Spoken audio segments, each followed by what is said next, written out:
Hey Meg, Itamar, good morning. We missed you in the workshop. Where were you, buddy? Uh, it took a lot of students a good amount of time to set it up. I think the meeting officially started 20 minutes late. I think Yona took 20 minutes to get everything working because it requires you to use your NYC student email thing, and it was so lame. For me too. Every time I have to use my official schools.nyc.gov email, I always forget my password. I've had to use it a lot during remote learning though, because there are a lot of emails that aren't getting sent to my Bronx Science email and a lot of emails that are getting sent directly to the DOE email. And and I have to like fill out my own personal attendance via that too. So I finally got around to it and just like wrote down my password the last time I reset it a month ago, and now I know my DOE password finally. Isn't that absurd? I have to. Did you guys know every Friday I have to fill out a form, and it's a pretty long form about my own attendance, and I have to say which days I worked a full workday. Like I'm gonna say I didn't work a certain, like why would I do that? Why would anybody do that, right? Oh, Ethan, it was for the philosophy class that started during spring break. So um, yeah, if you're in that, you're in that. If you're not, it's okay. If you want to join, it is a little late. But Itamar, the poem looks spicy. We actually never got around to talking about. No, no. Oh. Okay, well, let's try.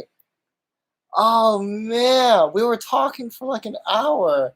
Okay, and I was so sad. I was so sad you guys missed it. Okay, so Ainava Enza. We'll do it again next week. We actually never read the poem, which is a good thing because I shared the wrong draft of the poem, I realized. So now I have the correct draft. We can look at it next week. And your homework is just to get your Zoom working for next week. All right. All right, Meg. Did you have fun? I hope you had fun. We talked about a lot of things. We talked about how the Democratic Party is actually very right, you know, and a lot of McCarthyism and all that stuff. Yeah. So just get your official NYC Zoom working because that's the only way we can legally meet. Um, yeah. And if you guys have writing, please share it because now after looking at Alex's piece, we only have one left, and I'd be I wouldn't be happy, but I would be willing to find pieces to share myself, but I don't want to do that. Okay. Because it's about you, right? Like it's not right. So I want to see your writing. How does what happen tomorrow?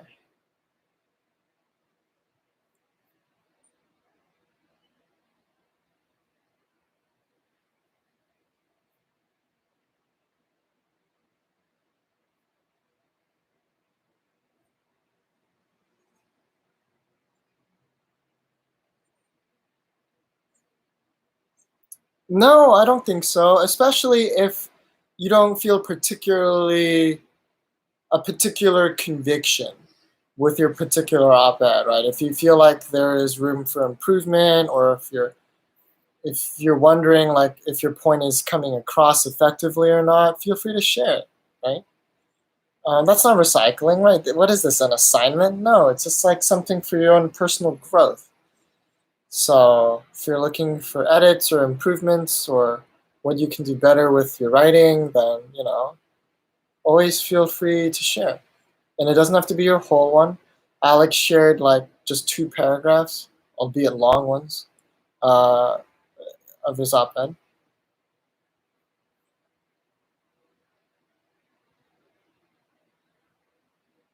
It could be about your college essay, but I realize for a lot of you that's a little personal, so you definitely don't have to share those. I could share my college essay. Psych, not gonna happen. I don't even have it anymore. I don't even know where it is.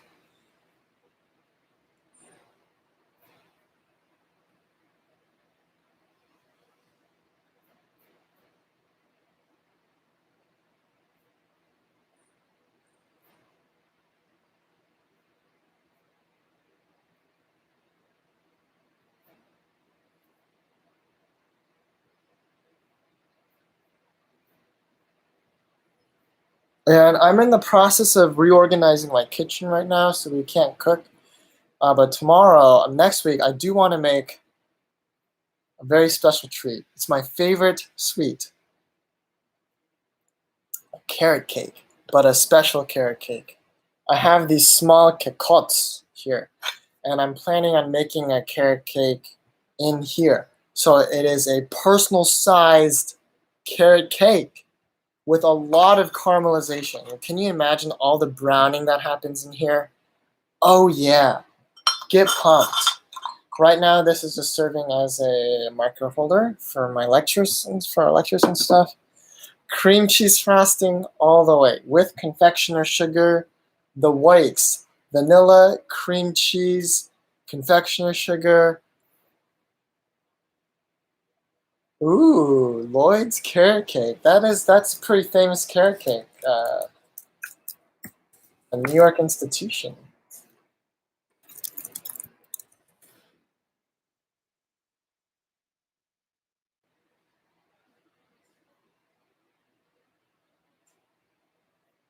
I envy you, Itamar. That bakery is too far from where I live. Enza agrees, right? For those of you in the chat unfamiliar with Lloyd's, definitely try a Lloyd's carrot cake. It's so famous, there are a bunch of recipes online that try to imitate it and try to replicate its taste. Meg, you're really missing out. Carrot cake, best cake.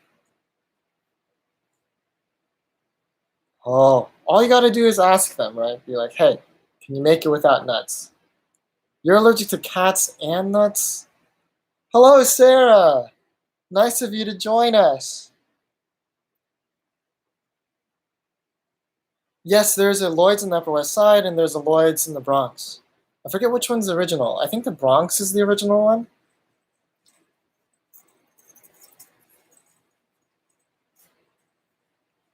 I can't be too sure though.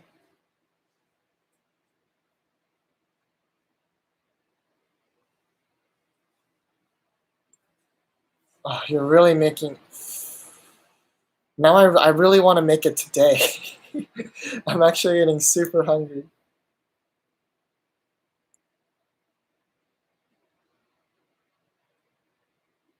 Are you allergic to all nuts, Meg? I have a friend who is allergic to nuts with 3 exceptions, and her exceptions are great. Peanuts, amazing, right? So she's not allergic to peanuts, she's not allergic to almonds, and she's not allergic to hazelnuts. So she gets to have it all, right? Like, she still gets to have peanut butter, she still gets to eat Nutella. Almonds are just the best nut to put in salads, I think, if they're toasted. Besides walnuts, but walnuts go bad really quickly, so I think it's really easy to have bad rancid walnuts. So put in your salad at your own risk. I always say about walnuts. But you're allergic to walnuts. Sad. Attune. Good morning. Good afternoon.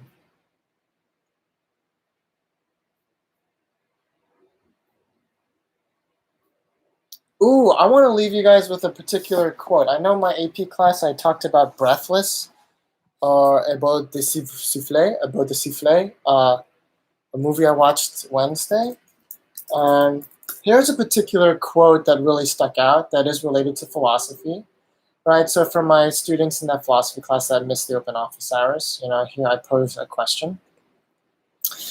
There is a particular, if you guys are interested, it's Breathless, 1960, amazing, amazing film.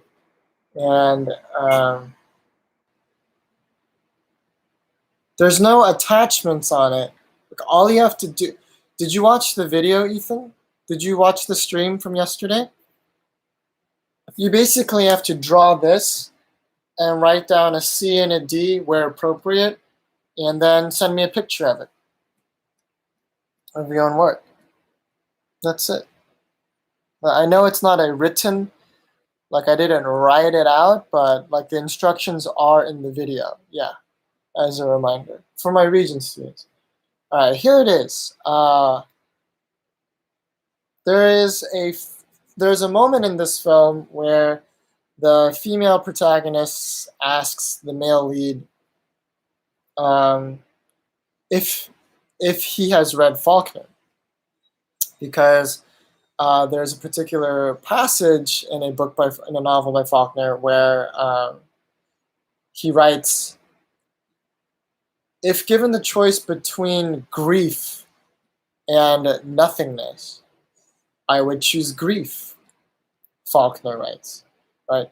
To which the female protagonist,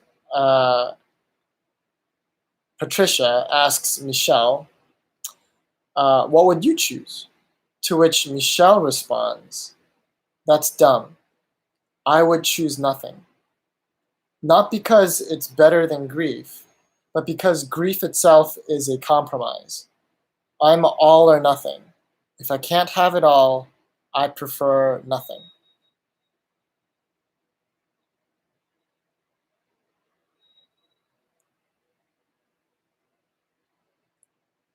Which I think highlights two really important schools of thought uh, concerning a theory of good,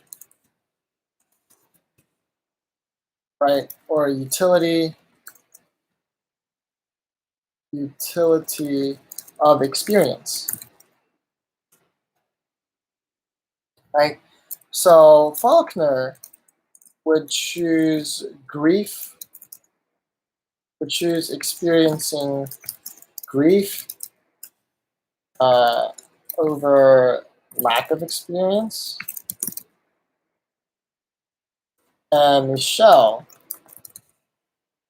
would choose nothing over grief.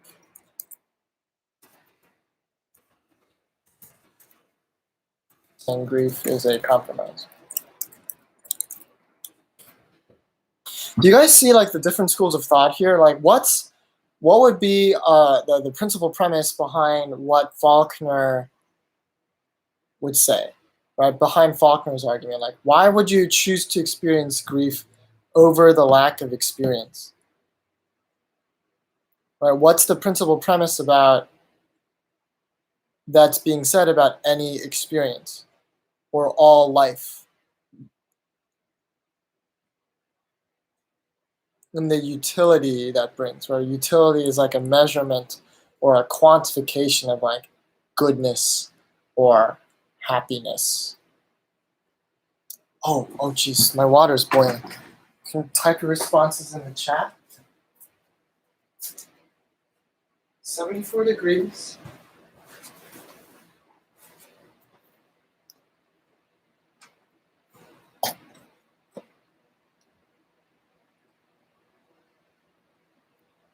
Is that any experience is worthwhile, right? Or that life itself is a reason for living.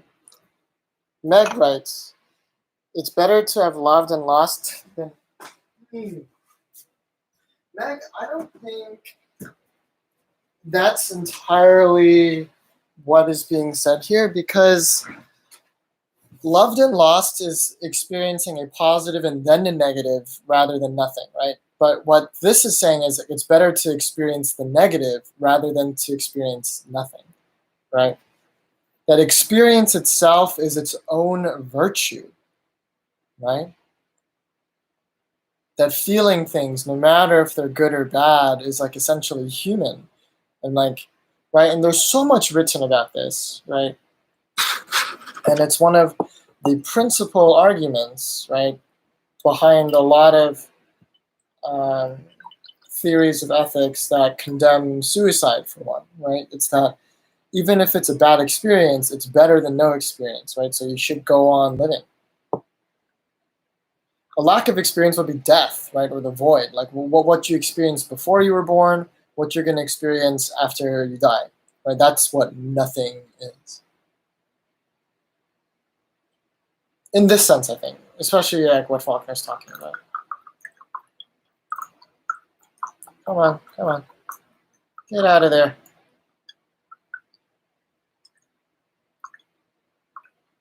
Look how green it is. Yum! Yum! Oh, it's so sweet.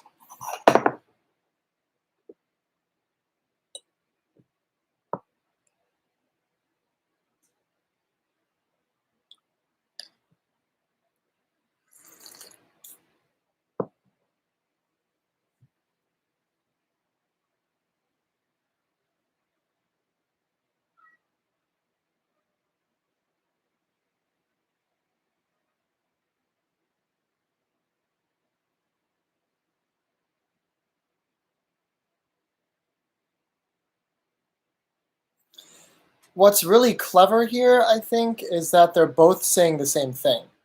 Faulkner and Michel, and where Michel is like a fictional character, right? They're both saying the same thing, ironically, if you read it carefully.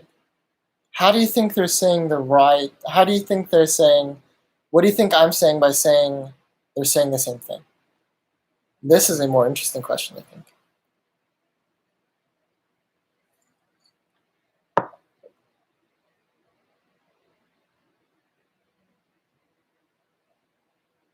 While you think about that, I'm going to respond to what Sarah said. Any experience, whether good or bad, can teach you something. That's true. And so the premise behind that premise that would support Faulkner's argument is that the goal of life should be about learning. And all experiences have something to teach you, therefore you should continue experiencing or try to continue, right? Remember, we're always trying to develop arguments here. We're always trying to ground our positions based on defensible premises, right? So Sarah's premise, any experience, whether good or bad, can teach you something. Well, why is that good to begin with, right? So we have to back that up with another premise, right, which says the goal of life should be to learn, right? But does anyone else have a response as to why Faulkner and Michel are actually saying the same thing?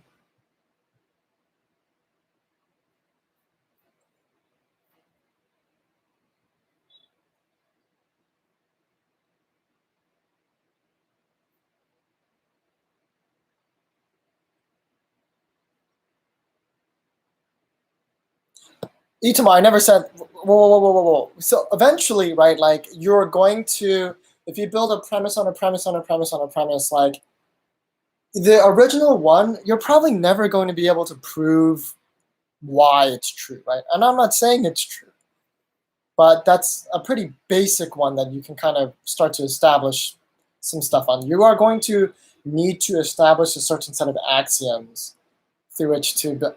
But who says math is right, right? Math is predicated on the axiom of like the definition of one, right? What does one mean? What does plus mean? What does equal mean? Once you define like those three things, the rest of math follows. But why one and plus and equals all are to begin with is, you know, not super grounded, right? So what I'm saying here is I'm choosing to accept goal of life to learn as a basic premise, even though it can't be absolutely proven yet.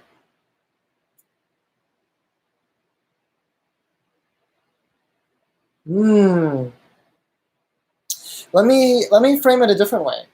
I think a lot of us, especially those inclined for math or computer science or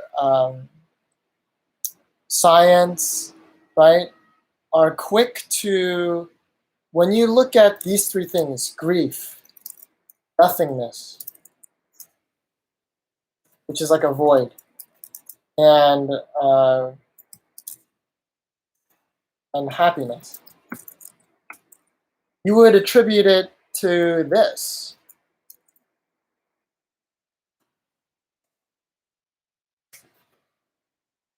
You'd attribute these kind of polarities to it. One is negative, one is neutral, and the other is positive. That's my hint to you about why Faulkner and Michel are saying the same thing. How do Faulkner and Michel categorize grief, nothingness, and happiness, an overall happy experience? They wouldn't assign those mathematical values to it, those three things.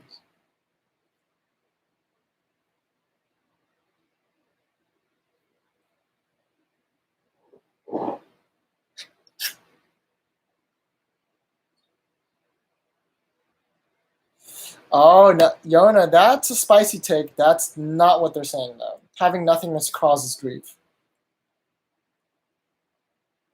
If experiencing nothing is that, well, that's Enzo, that's a contradiction, right? You can't experience nothing because nothing is the lack of experience. That's how we're defining nothing.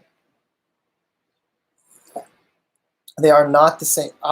Grief and nothingness is not the same. I'm not trying to ask you why grief and nothingness are the same, because they're not. We actually, Michel and Faulkner both define grief and nothingness as two completely different states, right? Because grief is an experience and nothing is the lack of experience. What I'm saying, I'm not asking you to identify why nothingness and grief are the same. I'm asking you to identify why Faulkner and Michel are saying the same thing. Because what they're saying is the opposite of this negative, neutral, positive spectrum that they've created. That I think is the standard way to look at bad experiences, no experiences, positive experiences. They both reject the existence of a negative. Their utility line is only encompassing the positive integers, right? It goes from 0 to positive infinity. It does not go from negative infinity to infinity, right? Look carefully at what Faulkner says. I would rather experience grief over a lack of experience, which says any experience is a good thing. Look at what Michel says. Choosing nothing over grief, because grief itself is a compromise. Grief lies somewhere between nothingness and happiness. So what they're both saying is that everything is, they're flipping the traditional notion of like bad things are negative. They're both saying that nothing is 0 and everything else lies somewhere in between. Right? And Michel's principal like philosophy of character and like one of his like characteristic traits is that he's an all or nothing dude, right? He's like, I want to have it all or I'll have nothing. And spoiler alert, at the end of the movie, he chooses exactly that, right? And it's like super, but, and he's so cool, you know, he's like, oh, like, I'm not going to half-ass it, you know, I'm just going to do it all or nothing, right? So, but when he's saying that, right, in disagreeing with Faulkner, choosing nothing over grief, they're actually basing two different conclusions off the same premise, that there is no negative, right? That the world starts at 0 and goes to the positive. They both look at any experience as a good thing, but the premise where Michel branches off from Faulkner is he's saying any positive is not a good thing, right? Because he's a very binary dude. Does that kind of make sense?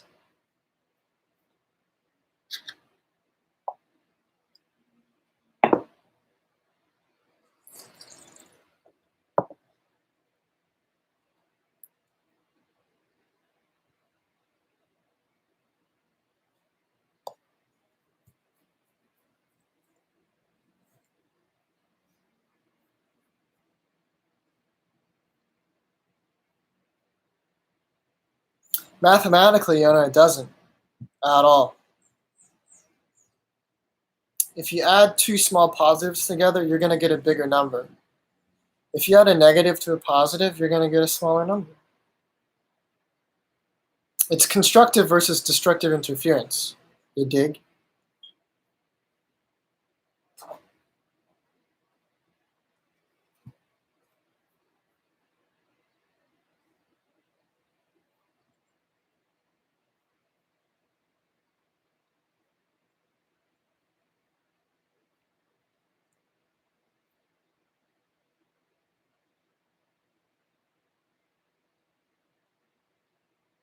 Yes, this is extremely important in theories of like if you study economics, for instance, Yona, because economics is all about assigning a value of utility to almost any kind of experience, right?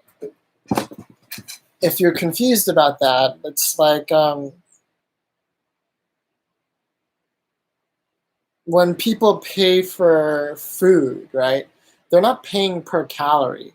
They're paying per unit of utility, right? The reason why someone will spend $50 in a meal versus $2 for like another meal is like they for some reason determine that the $50 meal is worth $50, right? That it offers more utility, even though they have the same caloric content than the $2 meal, and that's why they choose to pay, right?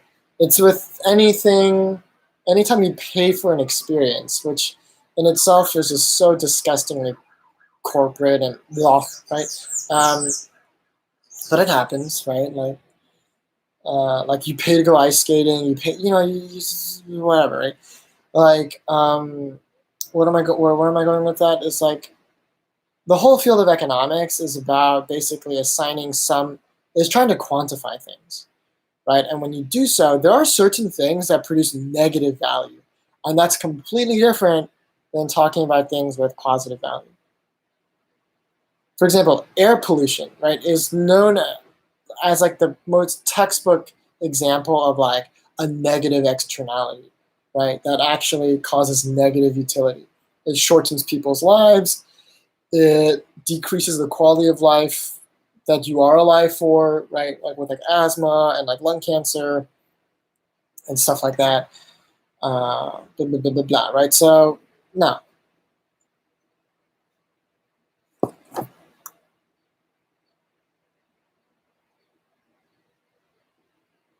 Cool.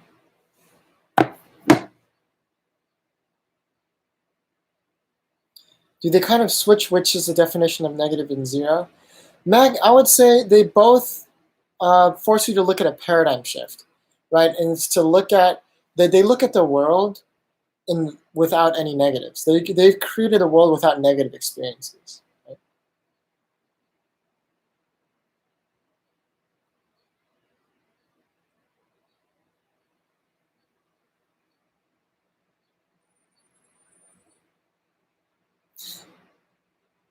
According to Faulkner and Michel, no, right? According to other uh, uh, philosophical, psychiatric, and economic models, grief does create negative utility, right? Remember, we're never talking about the absolute truth. That rarely exists in any philosophical discussion, right? But what we are talking about is where Michel and Faulkner agree. And they would both agree in that grief doesn't cause negative utility. Right? Are they right? I don't know. You know what creates positive utility? Tea. I just ordered some more. I know. Quarantine lifestyle. Instead of buying things off Amazon, I'm buying from local tea shops. Yum. Oh, delicious. Although I have to say the fourth steeping isn't as good. I would say this one is 3 max. It's just not as sweet.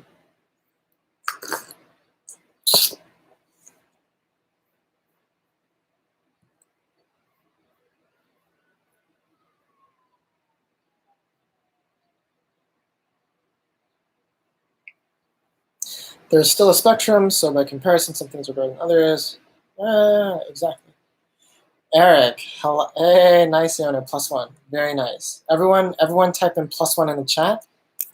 Send good vibes to Yona. That was really great. One of the few puns I like. I hate puns based off my last name, but that one is a good one. Eric, good afternoon.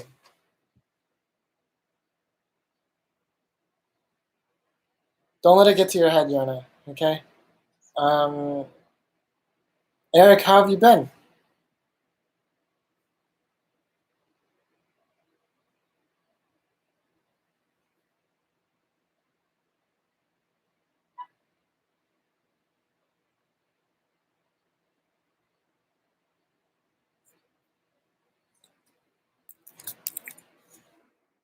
Sorry, I just had to tone down Enza's stuff. Enza, you do not have the authority to give out points that are not yours to give. When the ruling figure says +1, it's +1, okay? Don't overstep your bounds. Watch yourself. Check yourself.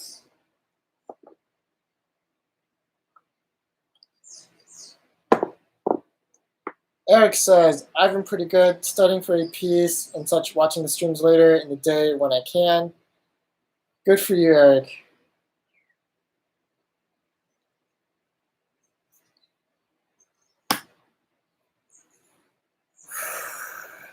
Enza, you're being so difficult right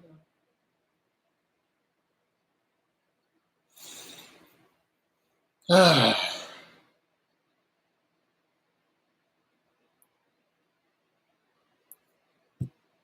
On what basis are you supporting that argument from, Enza? Why should it be 2?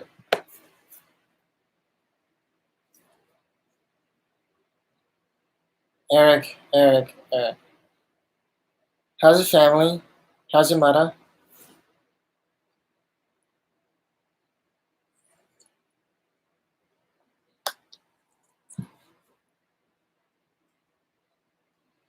You're definitely in the top 34 for the most -1s in the class. In fact, I would venture as far as to say you're probably in the top 2.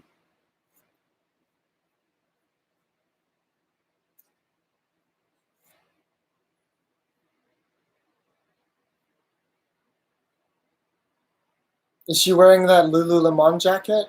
I feel like the weather in the past week has offered her a lot of opportunity to do so. It's like perfect Lululemon jacket weather. You know what I mean?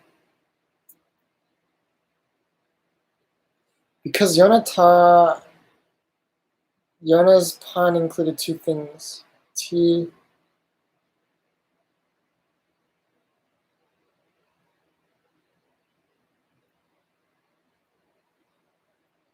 Enza, doesn't every pun include 2 things? That's what makes it a pun, right? Like when you make a pun, you're using a word, and there's like that word in itself, and then there's also the outside reference that makes it a pun. Every pun is plus. Every pun is duplicitous in that way.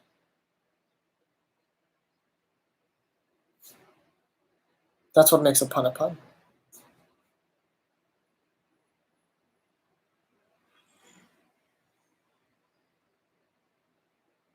Yeah, see, Sarah. Thank you, Sarah.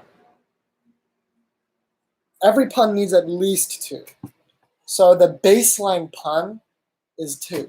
So if Yona's thing included 3, maybe I would you're making me a bit more flexible. Be a bit more flexible.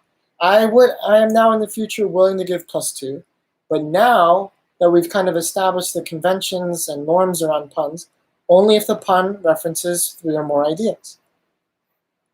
+1 for Sarah. Everyone give Sarah +1. Thank you.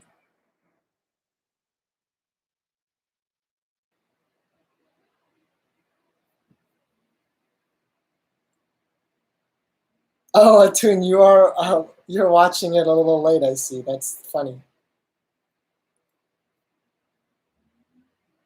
Thank you, Meg, Eric, Mr. Ross. Thank you. And everyone also give Enza a +1 for helping us arrive at the proper parameters by which we evaluate puns. Enza also gets +1.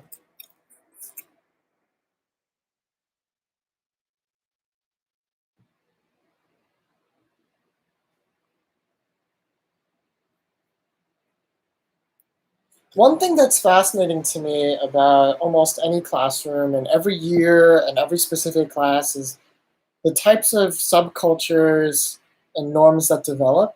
I mean, I bet you've noticed that every one of your classes is really different. And the fact that we have this +1, I was just kind of imagining what if some person who has never been in our class before just tunes in and just looks at the chat replay, I would just imagine they'd be so confused. Just the string of +1s. I think would be amusing to read through. Yeah, I appreciate it, right? It's something that I treasure.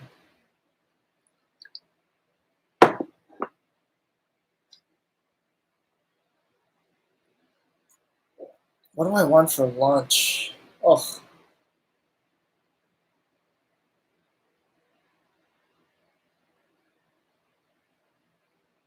exactly, Enzo. But I feel like you have very much quickly adapted to the cultural norms and expectations of the class.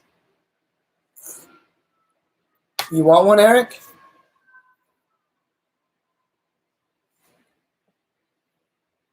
-1 for saying deaf. It's like one of my least favorite abbreviations.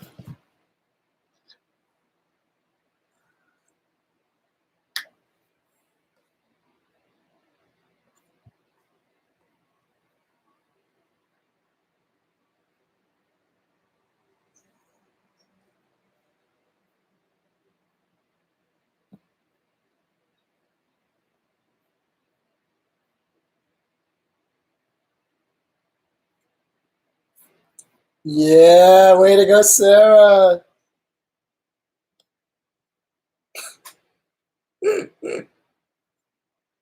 Sarah, that just means you're the most dedicated out of all the students. I appreciate that. Oh, Yona, but there are no oh. Well, according to who? Faulkner and Michelle? Sure. Faulkner taught me. Clever, Yona. Very clever. You got me. You got me.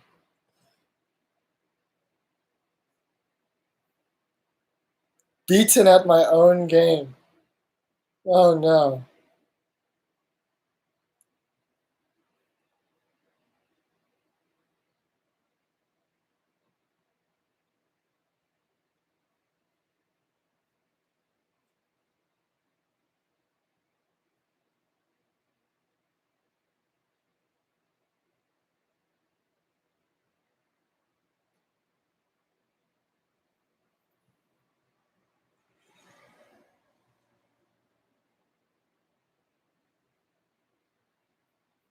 Okay, so sorry, I was just reading some stuff. All right, it's 11:55. I think that's a good time to end office hours. Um, Next week I'll be speaking more about. Next week, hopefully, we'll make a carrot cake, and I'll talk about recommendations because some of you have asked me about the forms you need to give me for me to write one. Cool. Um, So I'll discuss like my expectations regarding that. I'll also discuss my expectations for you to turn in work so I can write a good one. It's not so much that if you don't turn in work, I'll like rescind like my agreement to write one for you, but it just makes it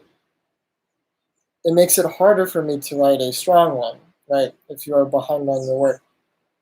If you're consistently like not doing the work or tuning in or whatever. Not that that's a problem for you in the chat now, right?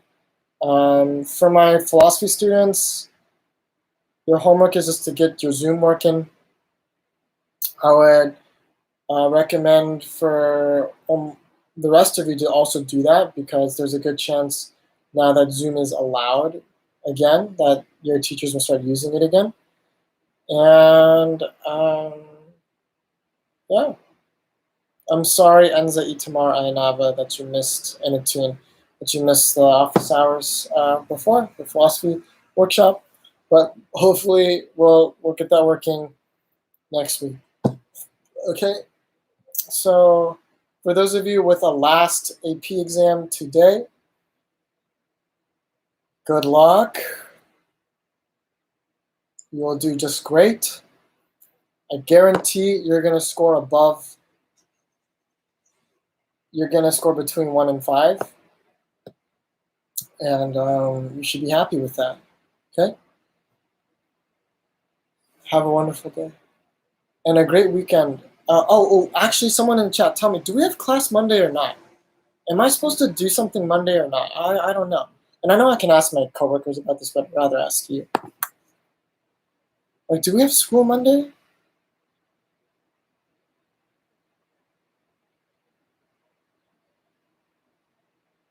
No. Okay then. Have a great 3-day weekend. All right. The deuces, or what's the 3 version of deuces? It's not a triplet.